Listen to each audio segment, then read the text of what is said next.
Hello, welcome to BCM241 Media Ethnographies for 2020 in remote delivery mode. I'll be adding a series of vlogs to the weekly video lecture schedule, and so I'll be able to catch up with you that way. And of course, we'll talk about how we're going to do our tutorials in a little while. But let's get started with the kind of introduction and overview of the subject. All right, so let's just talk about what we're going to talk about. In this video, I'm going to show you the Moodle page for the subject, do a very brief introduction to the teaching team, and then I'm going to discuss how we're going to run the tutorials for the subject via the platform Discord. And then we're going to look at the subject's logistics, including the assessments and key dates. In the next video, I'm going to jump into the basics of qualitative research and media ethnography. And then in the final video, I'm going to discuss the blogging task that you have to do this week. All right, so for that, let's get out of here and head over to Moodle. All right, so as you can see here, the Moodle page is currently under development. So I'm going to switch my view here to student, so I see what you see. And this is very much a work in progress. This is the first time I've taught this subject, although I have taught research methods in the past. And I have a particular vision for this subject. So I'm in the middle of revising the Moodle page and building the content to kind of support that vision. We don't yet have the subject outline available, but I do have a draft version here, which I'm going to walk you through in this lecture. Let's talk about the teaching team. I got everyone to create a little bio, and so we have that here. So you can read a bit more about me there. My name is Dr. Christopher Moore. Please call me Chris. You can see the other subjects that I coordinate there, and you can see my email address and my Discord name. So when it comes to communication, please chat with us via Discord. You can also find us on Twitter, although I'm de-emphasizing that a little bit in this subject. With all official email. So if you're missing tutorials, if you're looking for extensions to deadlines, if you're submitting RAs or ACs, please always deal with that through email. If you are just wanting to talk about your project, if you're just wanting to have a chat about things, go via DM on Discord or Twitter. Okay, so first up we have Susan. Susan has a background in advertising, and she has been teaching at UOW since 2005. And you can see there we're going to update all these details soon. So this is very much a work in progress. Mohammed is also a teacher at UOW. And he's also taught at Macquarie, and he has a background in journalism. Peter Goddery has just completed his PhD, and he's a very friendly tutor. You'll see him on. We're all really friendly, really, when it gets down to it. Peter you can see him on, like all of us, you can see us on Twitter. And finally, we have Chris. Chris is actually the lecturer for this subject and the subject coordinator at our new campus in Southwest Sydney. So he's taking a tutorial this session to get up to speed with the version of the subject that we're building this year. And he's going to be running that through Southwest Sydney. But because we're on remote delivery mode, we can do that wherever, which is really cool. One of the great things is that this subject is going to be available to students in Southwest Sydney, as well as Hong Kong, and students doing the degree in the Dubai campus of UW. So we're really excited to have this very global outlook. And in the future, not so much this session, but in the future, we'll be able to work cross campus, which is awesome, and collaborate together. Please do become familiar with the BCM241 Moodle site. There's a huge amount of information here that I've been building over the last couple of weeks. The link to Discord is here, and we'll talk more about that in a minute. Requirements for your WordPress blog are here, and you can see here we have a drop-down box. So I've only updated up to week 2 so far. All the rest will be coming very quickly as I get up to speed with the subject. It's all planned out, but I just wanted to just focus on the first 4 weeks. So I'm going to get into that in a second. Let's look at the subject outline. So as I said, this is absolutely a draft. It's waiting to be approved. We should have it by the end of the week. You can see there our names and our contact emails. That's for official email. So week 1, we have this introduction overview. No tutorials in week 1, but you do have a blogging exercise. I'll update you on that in the third part of this video series. Next week, we're going to dip into the history of qualitative research and the history of ethnography. And then I'm going to focus on talking about the key skills that you're going to be learning that are relevant to your future careers in the creative industries and in media and communication more generally. So it's very much connecting the skills of the researcher with the skills that are going to be relevant beyond doing research. Very much focused on that in this subject. In week 3, we're going to look more closely at the methods. There are a range of methods involved in ethnographic research that are not appropriate for us in remote delivery mode. I'm going to be imagining that and expecting that everyone is going to be doing research online, under the pandemic conditions.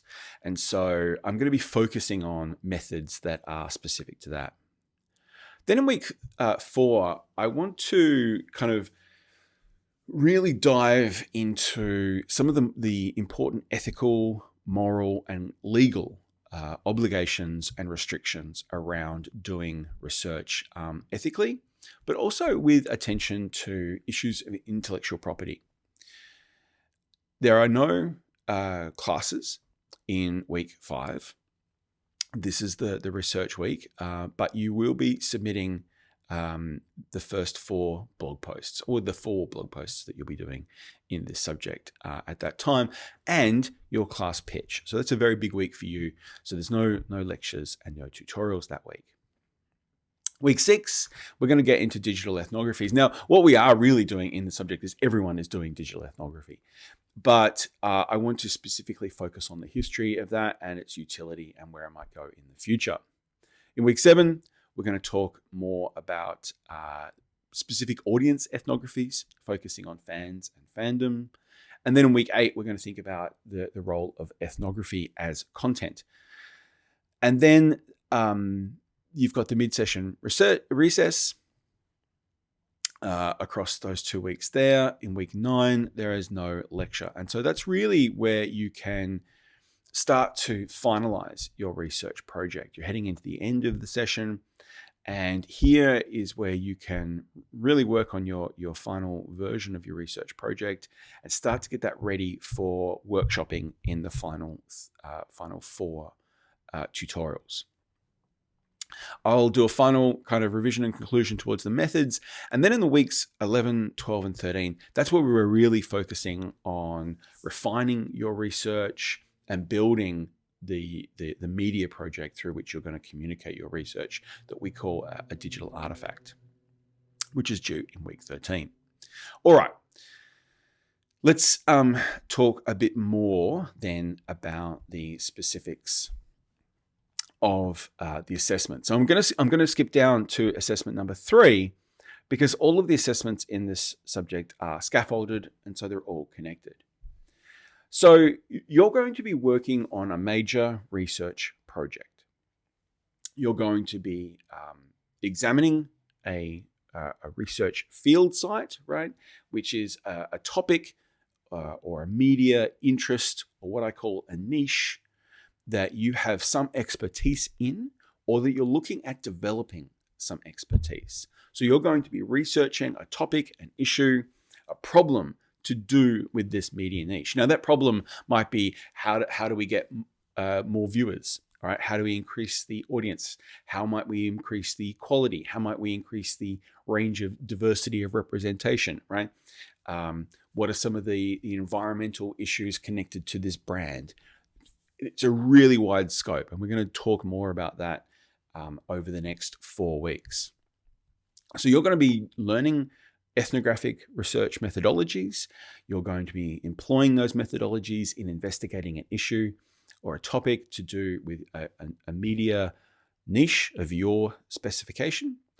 And then you're going to turn that research into a digital artifact. Now, that digital artifact can be an audio or video essay. It might be an experiment with some kind of technology or some kind of creative practice. Or it might be an engagement with an audience over social media, for instance.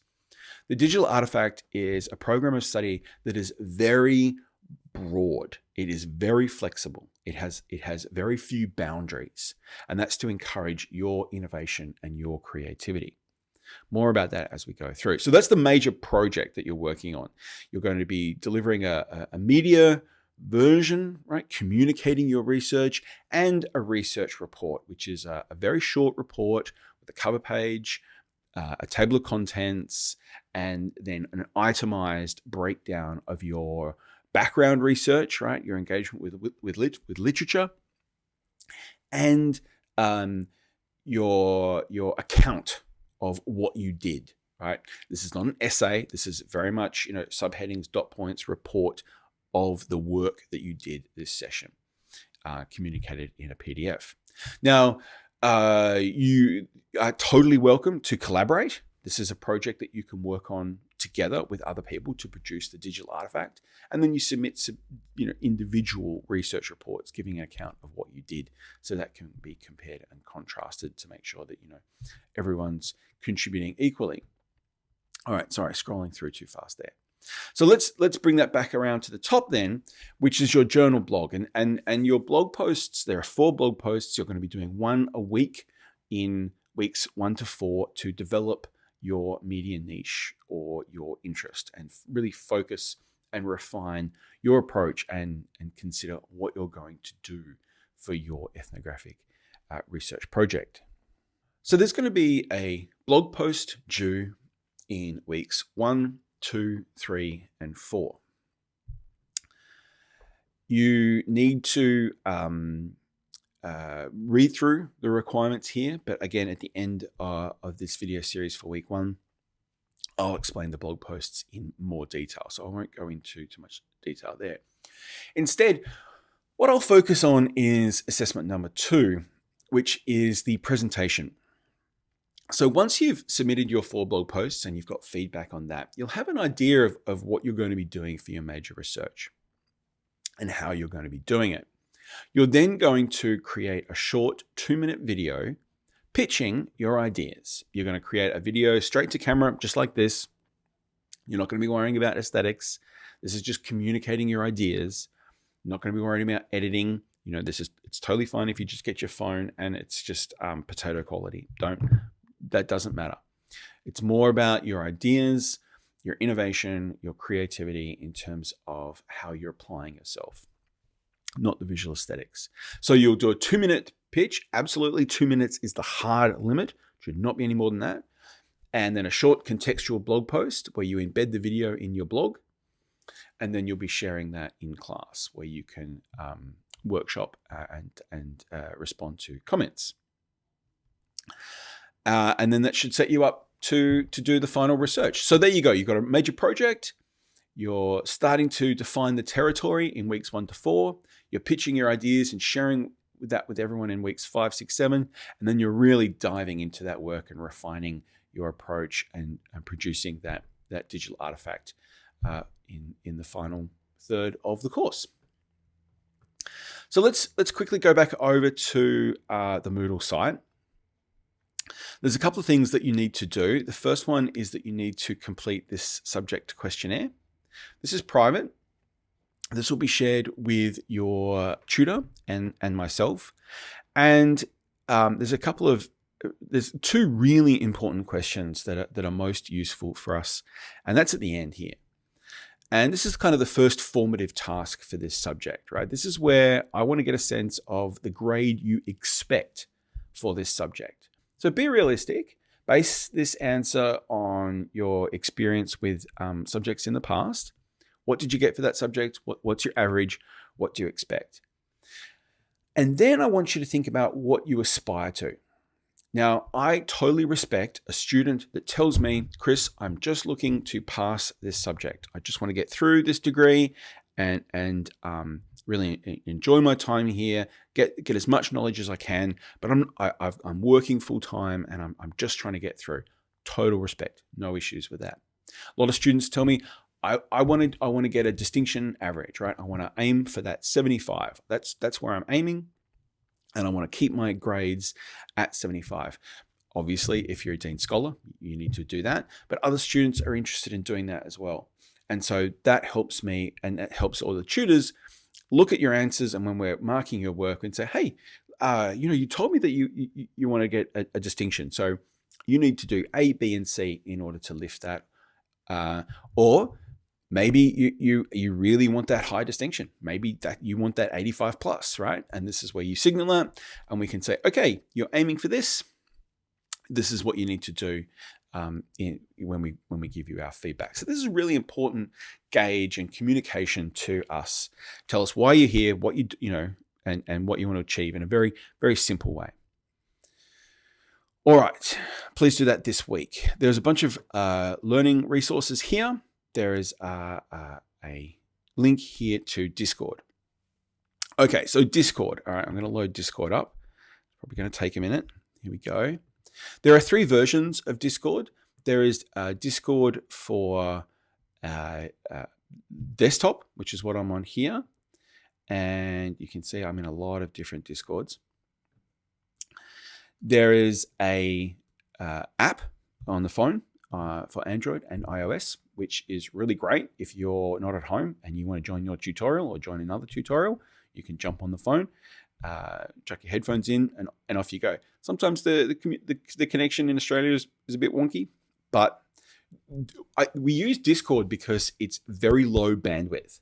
So if you're on a very low, or if you're in an area where internet connection is a bit rough, I've just moved. The internet connection is really poor here, so I'm going to be experiencing a lot. So, Discord was designed for gamers, but it's now just used for general communication, and it's a audio and video and text chat platform that has very low bandwidth. So it's really great for mobile. It also has a web browser. So if you're in a library, although not likely to be doing that this session. But if you don't want to install the app, you can just run it through the browser and it works fine. All right, so there's a link back here in the Moodle to the UOW Digital Media Society webpage. Moodle page. So I choose this server because this server is run by the University of Wollongong Digital Media Society. So this is a server that is run by students for students, and they've invited us in to use this platform. And so I ran BCM300 and BCM325 through this server last session, and I was really happy with that because you can quite easily navigate. There is a bot here in subject selection, so you can get rid of all the other channels. I'll let you explore that. You can talk to each other. There's a general channel for sharing memes, channel for talking about digital artifacts and sharing your progress, announcements, interesting stuff, free textbooks, off-topic discussions. If you're looking for people to play games with, we've just added this. There's a music bot. And you will also see the mods here. So you'll see me here, you'll see the DMS here, and you'll see everyone else who's in the server on here. What you need to do at the start of your tutorial is just make your way down to BCM241. And there you can see some questions there already from Will and Britt responding, which is awesome. And that's the wonderful thing about this server is if you have a question about anything to do with the subject, dump it in there. People will crowdsource the answers. Then when it's time for the tutorial, that's when you fire up the voice. So we don't do video. We do screen sharing, but we don't do video unless you're presenting. So that's really cool. You don't have to worry about having your face on camera. If you're like me and you really hate this, this is why we hang out on Discord. You click on the audio here, and that's when you'll be able to chat. Now, some people don't like audio. That's fine. This is why text is here. We will be calling on you to contribute and to participate, and I'll be asking individuals direct questions. And when it comes to the pitch presentation, you'll definitely need to be on audio. But for the most part, you can just chat and text and communicate that way. So the idea is that we're pretty chill.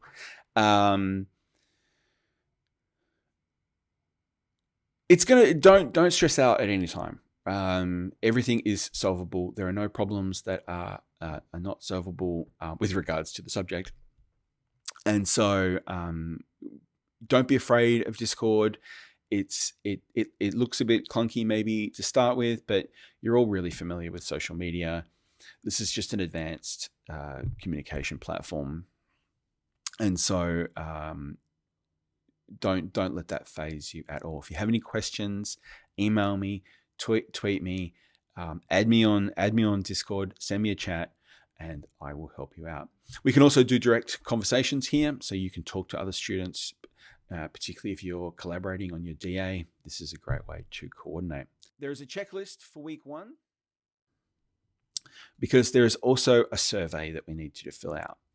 So complete the subject questionnaire, that's above, and then go to this spreadsheet. So this spreadsheet is public. So this is where so here we go. Here's our tutorial rundown. We've got Mohammed on Tuesday, followed by Peter. You've got Chris C on Wednesday. You've got me on Wednesday at 11:30, and then Peter again at 2:30. And then Susan is running the Thursday tutorials. So what you need to do is just head over to here. And look at this. William is already jumped in. Super gold star for William. He's put in his WordPress blog there. He's put in his tweet, and he's put in his Discord. So you can check William out and follow him on Discord, Twitter, and see what he's doing on his blog. So that's what you need to do in week 1. We'll be checking in on that. So that's public. So remember, that's public. The questionnaire is private. The spreadsheet is public. Check out this week's lectures, what you're doing. Awesome. Well done. And then the recommended reading. I have a couple of different philosophies, pedagogical philosophies, when it comes to reading and subjects. In some subjects, I don't have any reading, or just one, right, for the whole subject. BCM241. The only real reading you have to do is one. But for this subject, I really decided to go full throttle with readings and really provide you with a rich set of resources to help guide your learning. I'm going to go through and say, okay, this is the reading that I think you should do for this. If you only do one thing this week, you should check out this reading. But when I'm not, a lot of coordinators and tutors have different philosophies about reading, and you should talk about this with your tutor. You should, in the very least, download it, take a look at the abstract, take a look at the introduction, skim through it, and take a look at the conclusion, right? Something might catch your eye and it might be of interest, and it might lead you to diving deeper into that. So we've got Damon and Halloway's ethnography here. This is a nice intro to ethnography. And then some more recent pieces, which I thought were quite interesting. We've got Gary Allen Fines and Corey Abson's Ethnography in the Time of COVID-19, Vectors and the Vulnerable. That's a really interesting piece. Jay Hasbrook's Cultivating Curiosity. Lundstrom and Lundstrom. I really like this piece. This is on podcast ethnography. So if you're interested in doing a research project about a particular podcast or a particular genre of podcasts, That's a really great podcast that mainly talks about method and approach rather than findings, which is useful at this stage. Some other pieces on ethnography and the pandemic, and a specific kind of primer on paradigms and theory, which we'll get into more over the next few weeks. And they're all linked down here as the lecture slides for week 1. All right, that is way longer than I hoped I would take with this video. So all the best for the start of this session. I really want this subject to be relevant to you in your future careers. One of the ways in which ethnography and research methods are usually taught is that we imagine that you're going to go on and become an academic, right? Become a scholar. And that's not what I'm doing. I'm trying to frame research methods, and particularly qualitative research methods, specifically ethnography, as being useful to you in your future careers. We have 5 majors in the subject: marketing and advertising, visual communication design, screen media, journalism, and digital and social media. And I want this subject to be relevant to all of those careers and trajectories for working in the creative industries in the future. So that's what I have in mind. And that's what you should have in mind in thinking about how is this subject going to be useful for your future career. So there you have it. I will see you next week.